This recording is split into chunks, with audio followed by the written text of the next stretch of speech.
Todos sabemos que as línguas se influenciam umas às outras.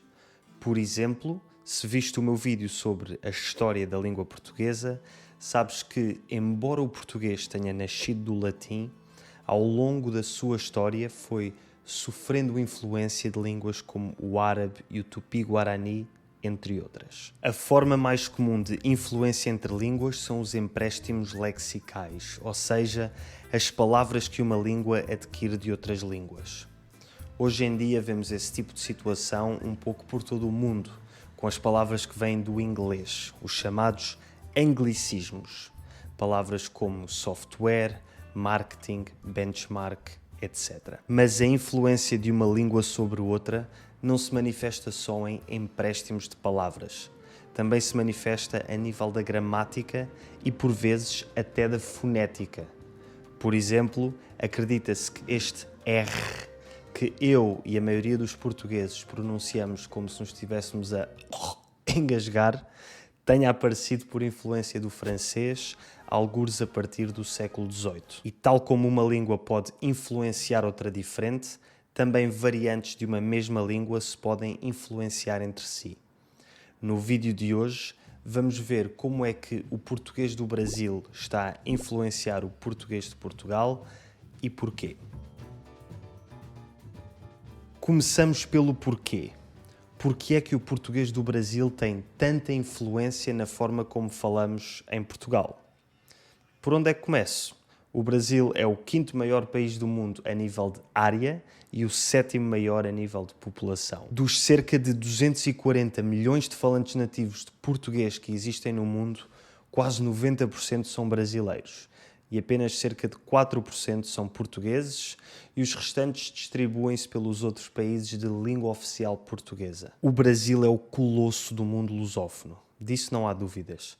E, portanto, é perfeitamente normal que tenha uma influência cultural desproporcionalmente grande sobre os restantes países de língua portuguesa. Esta influência do Brasil é sentida não só em Portugal, mas em todos os países de língua portuguesa. E também não é um fenómeno novo. Existem imensas palavras de origem brasileira que utilizamos há séculos, como canoa, capoeira, caju, mandioca, carioca, tapioca ou maracujá. A verdadeira questão é: porquê é que esta influência linguística do Brasil sobre Portugal se tem tornado tão importante nos últimos anos? Porquê é que só hoje em dia é que se escrevem artigos de jornais alarmistas sobre crianças portuguesas que, oh não, falam brasileiro? A resposta é simples. Antigamente tínhamos um enorme oceano a separar o Brasil de Portugal e dos restantes países lusófonos. Mas na última década essa distância foi superada graças à internet. Graças à internet, todos os portugueses estão agora expostos ao português do Brasil de uma forma nunca antes vista. Mas antes de te contar as consequências que isso tem, quero primeiro explicar-te como é que tu podes usar a internet para aprender qualquer língua que queiras, graças ao patrocinador do vídeo de hoje, o italki. Se segues o meu canal há algum tempo, não é a primeira vez que me ouves falar no italki, nem vai ser a última, porque uma das minhas resoluções para este ano de 2024 é de fazer 2 aulas por semana no italki. Atualmente estou a fazer aulas de alemão para tentar chegar ao nível C2 e a partir de abril vou começar a fazer aulas de romeno, uma língua que comecei a aprender o ano passado, mas que nos últimos meses ficou em pausa. Ou seja, como podes ver com a minha experiência com o italki, quer queiras melhorar uma língua que já falas bem ou começar uma língua nova desde o zero, no italki vais sempre encontrar um professor adequado ao teu nível e aos teus objetivos com a língua. O italki é uma plataforma que te permite encontrar tutores privados de qualquer língua que queiras aprender e tu é que defines o preço máximo que queres pagar por cada lição. Talvez estejas a aprender uma língua estrangeira para te tornares mais competitivo no mercado de trabalho. Nesse caso, podes escolher um tutor que se especialize em negócios, entrevistas de emprego, etc. Ou talvez queiras apenas aprender uma língua porque desejas visitar um país específico. Podes escolher um tutor que seja desse país e assim aprendes a variante da língua que mais te interessa. Por exemplo, português europeu ou brasileiro, inglês britânico ou americano, espanhol ibérico ou argentino, etc. Para escolheres o teu tutor ideal, só tens de definir os parâmetros de pesquisa, ver os vídeos de apresentação dos tutores e marcar uma aula experimental a um preço reduzido. Por isso, se quiseres começar este novo ano da melhor forma, inscreve-te grátis no italki seguindo o link na descrição. Ao usares este link vais estar a apoiar o meu canal e com as aulas de italki vais fazer imenso progresso na língua que estiveres a aprender, quer seja português ou qualquer outra língua. Eu nasci nos anos 90 e quando eu era criança só se ouvia português brasileiro na ocasional canção que passava na rádio ou na ocasional telenovela que dava na televisão.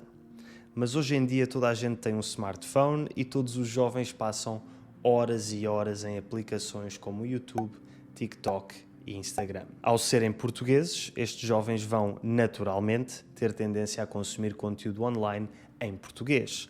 E a esmagadora maioria do conteúdo em língua portuguesa que existe na internet é brasileiro. Ou seja, os jovens portugueses têm no seu dia-a-dia quase tanto contacto com o português do Brasil como aquele que têm com o português de Portugal.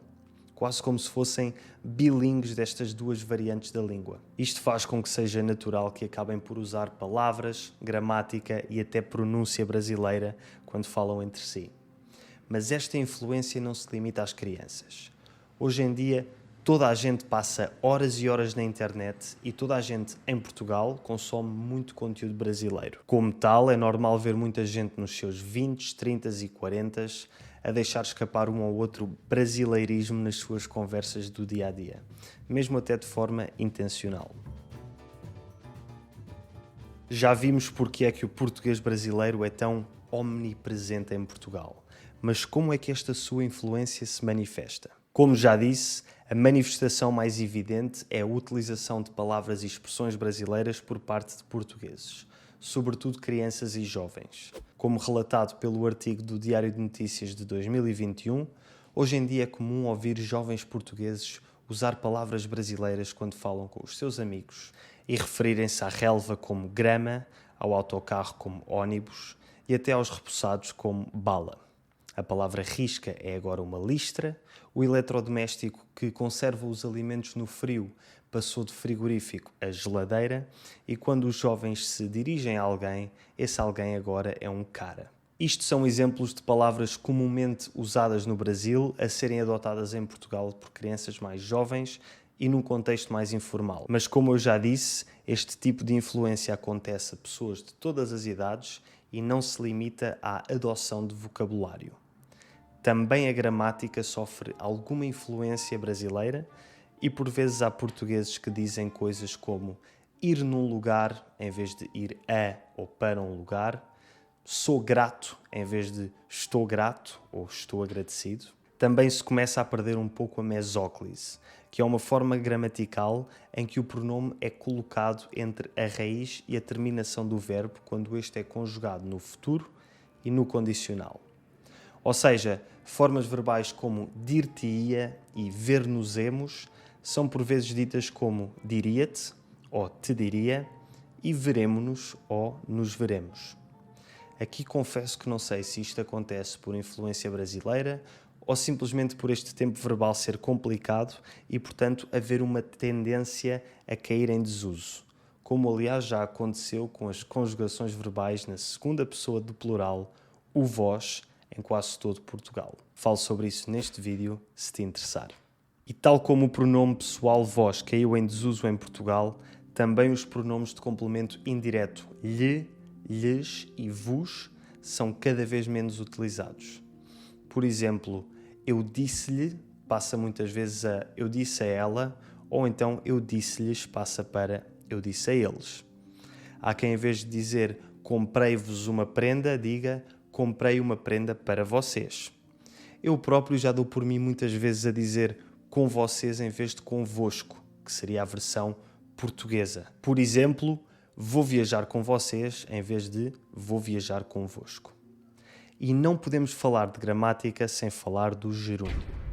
Em Portugal, tirando em certas regiões específicas como no Alentejo, Algarve e nas Ilhas, muito pouca gente usa o gerúndio depois do verbo estar. Aquilo que em inglês seria I'm doing, para nós é estou a fazer, enquanto que no Brasil é estou fazendo. No entanto, começa-se a ver cada vez mais pessoas usando a forma do gerúndio, sobretudo os jovens que seguem influencers brasileiros. Este gerúndio, que no século XIX se começou a perder em grande parte de Portugal, parece estar a regressar graças à influência brasileira pela internet. Já sei que este vídeo vai provavelmente atrair muitos portugueses que se vão queixar de que o português está a ser desvirtuado pela forma de falar brasileira e muitos brasileiros que vão dizer que o português brasileiro é a forma correta e melhorada da língua portuguesa. Na minha opinião, ambos estão errados e proponho outra forma de ver as coisas. Existem muitas formas de falar, muitos sotaques e expressões regionais dentro de uma mesma língua, sobretudo uma língua global como o português. Como tal, o melhor que podemos fazer é continuar a aprender mais sobre a nossa própria língua e procurar adaptar a nossa forma de falar de acordo com o contexto em que nos encontramos. Por exemplo, eu falo de uma determinada forma quando estou com os meus amigos, falo de uma forma um pouco diferente num contexto formal, e quando falo com brasileiros também falo de forma diferente, tentando adaptar o meu vocabulário para que me entendam melhor. Se fores português ou portuguesa, diz-me nos comentários se já deste por ti a usar expressões ou gramática brasileiras, de forma intencional ou não intencional, e se fores brasileiro ou brasileira e estiveres a viver em Portugal, diz também se procuras usar vocabulário português quando falas com portugueses. E se gostaste deste vídeo, clica aqui para veres o próximo.